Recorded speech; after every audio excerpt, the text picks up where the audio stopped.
I still remember the smell of her bathroom that day.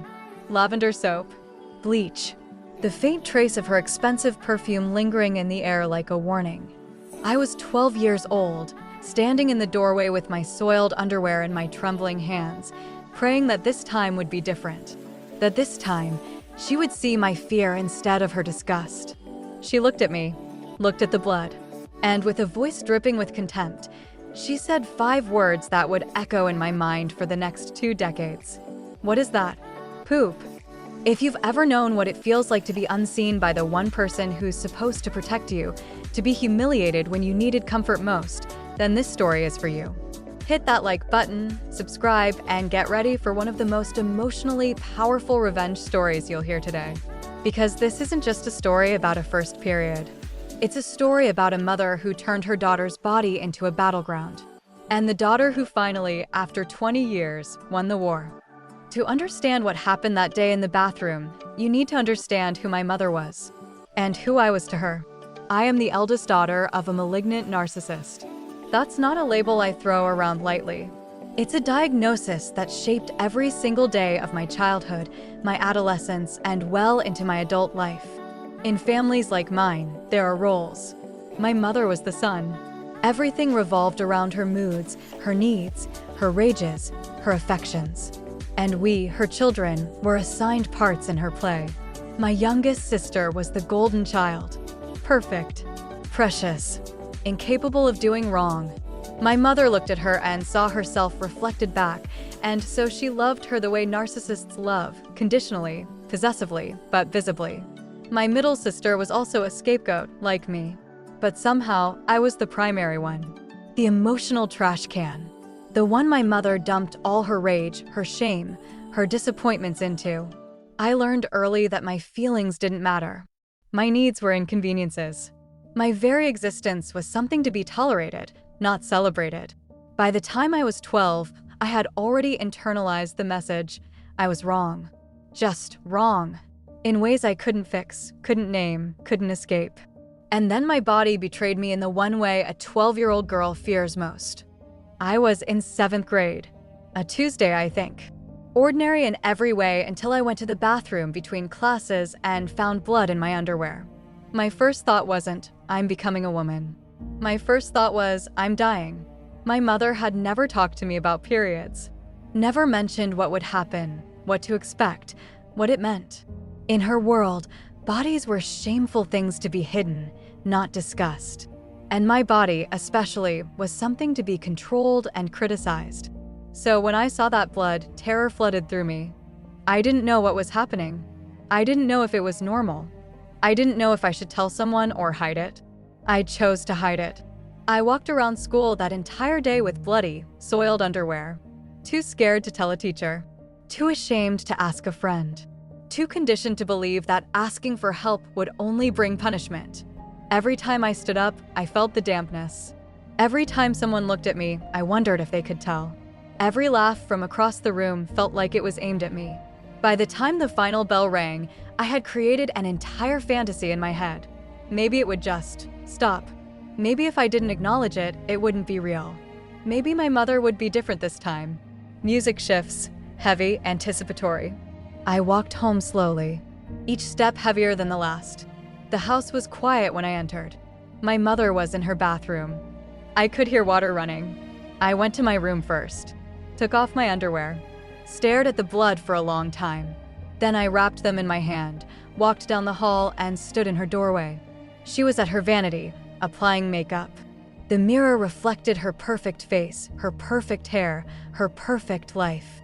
And behind her, reflected in the glass, stood me. Messy, terrified, holding evidence of my betrayal. I stepped forward, held up the underwear. She glanced at them. Then her eyes snapped to my face, and I watched her expression transform from neutral to something far worse. Disgust, contempt. The look you'd give a stranger who just handed you something filthy. What is that? She snapped. Poop. Music cuts out, silence. My face burned. My eyes filled with tears I couldn't let fall. I wanted to explain. I wanted to say, I'm scared, I don't know what's happening, please help me. But the words wouldn't come. She sighed dramatically, like I had inconvenienced her beyond reason, reached into a cabinet, pulled out a box of pads, practically threw them at me. Here, use these, and don't make a mess. Then she turned back to her mirror, dismissing me completely. I stood there for another moment, waiting for something more. An explanation, a hug, a single word of comfort. Nothing came. I walked back to my room, sat on my bed, and cried. Not because I was scared anymore, but because I finally understood my mother would never be what I needed. A few years later, my middle sister got her first period. I watched from the sidelines, curious if my mother would be different. If my experience was some kind of mistake, a bad day, an anomaly. It wasn't. My sister approached her nervously, and my mother's response was cold, dismissive. "There's pads in my bathroom closet," she said, not even looking up from whatever she was doing. No warmth, no comfort, no explanation. But here's the thing I noticed, and the thing that cut deeper than any cruelty directed at me. With my sister, there was at least no active disgust. No, what is that, poop? No public humiliation. Just coldness. And somehow that made it worse, because it proved that my mother could control herself. She could be less cruel. She just chose not to be. With me, I was the one she needed to punish. I was the one whose very existence offended her. I was the receptacle for all her rage. Music becomes more intense. Then came my youngest sister, the golden child. She got her period a few years later, and I happened to walk past the bathroom and hear my mother's voice. Soft, patient, almost loving. "Okay, sweetheart, just relax. It'll be easier if you relax. Let me help you." I stopped in the hallway, frozen. I couldn't believe what I was hearing. My mother was in there, teaching my sister how to use a tampon, guiding her, comforting her. My sister was crying, but not from fear, from frustration, from physical pain. She was trying, and her body was fighting back. I later learned she had developed vaginismus, a condition where the body unconsciously tightens, making penetration painful or impossible. It's often linked to trauma, to fear, to a subconscious belief that the body isn't safe. And I wondered, then and for years after, was my sister's body reacting to what she'd witnessed? To watching our mother humiliate me? To knowing, on some deep level, that becoming a woman in this house meant becoming a target? My mother helped her that day, held her hand, walked her through it. And I stood in the hallway, invisible, and felt something shift inside me. I left home as soon as I could. College, then a job in another city, then a life I built entirely on my own, with no help from the woman who had made my childhood a battlefield. I went to therapy, years of it. I learned about narcissism, about scapegoats, about golden children. I learned that my mother's cruelty was never about me. It was about her. Her shame, her insecurities, her desperate need to feel powerful by making someone else feel small. Understanding that helped. But understanding doesn't erase memory. It doesn't undo the 12-year-old girl standing in a bathroom doorway, holding bloody underwear, being asked if it was poop. I built a successful career, married a good man who loved me, had children of my own, a daughter and then another.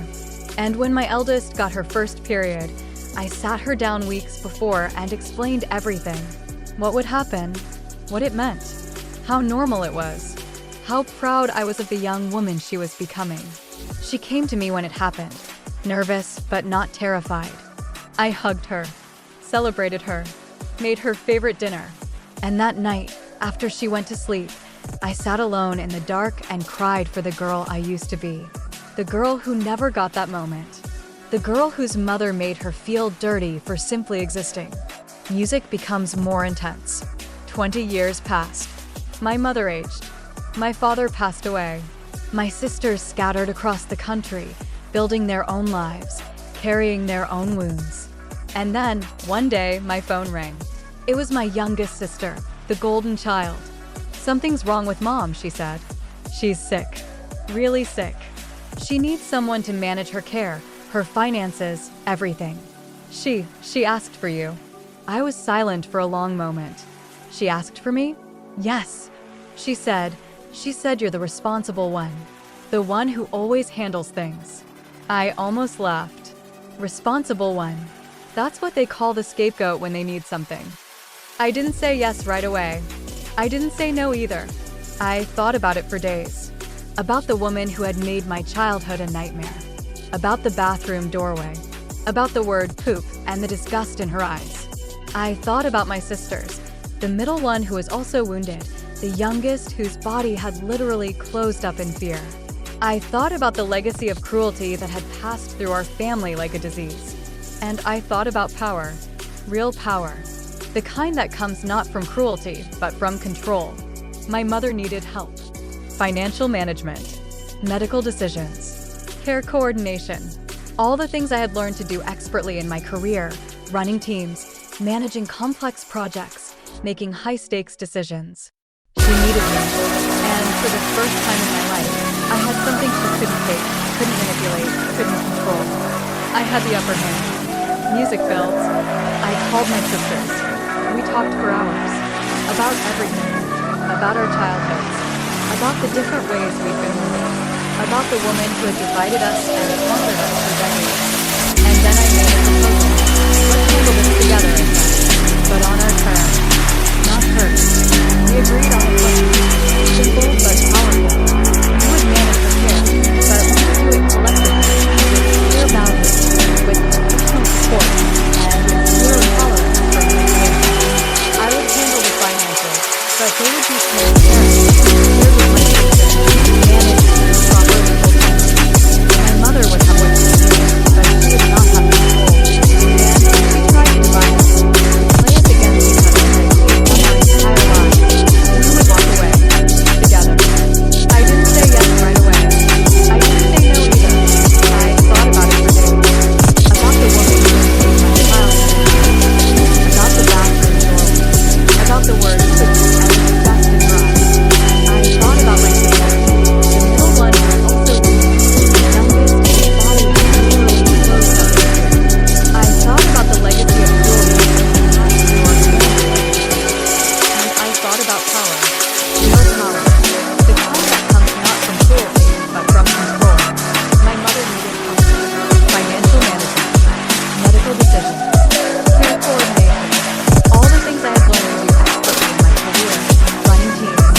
Managing complex projects. Making high-stakes decisions. She needed me. And for the first time in my life, I had something she couldn't take, couldn't manipulate, couldn't control. I had the upper hand. Music builds. I called my sisters. We talked for hours. About everything. About our childhood. About the different ways we've been wounded. About the woman who had divided us and conquered us for decades. And then I made a proposal. Let's handle this together, I said. But on our terms. Not hurt. We agreed on a plan. Simple but powerful. We would manage the care, but we would do it collectively, with clear boundaries, with professional support, and with zero tolerance for manipulation. I would handle the finances, but they would be transparent, shared with my sisters, managed through proper legal channels. My mother would have what she needed, but she would not have control. And if she tried to divide us, play us against each other like we've done our entire lives, we would walk away, together. The months that followed were crazy. My mother, for the first time in her life, had to accept help without control.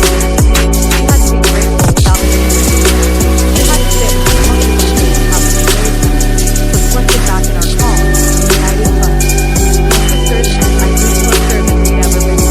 We talked openly about our childhood, our wounds, our fears. The golden child escaped us, finally united by the peace. My youngest sister, the one whose body had closed up, started therapy.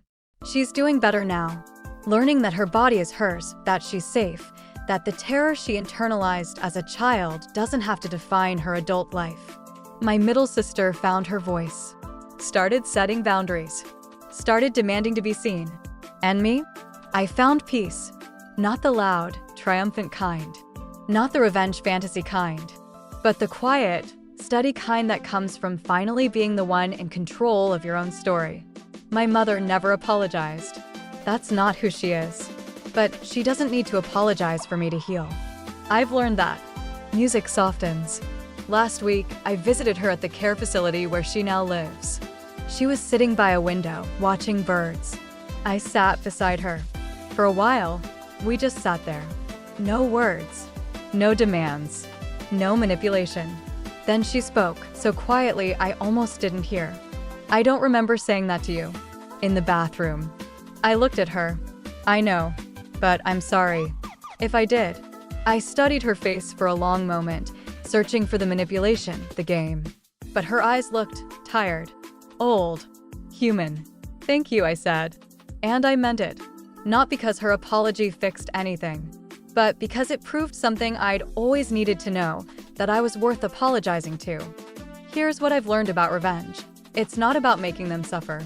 It's about making yourself whole. Real justice isn't watching someone else fall.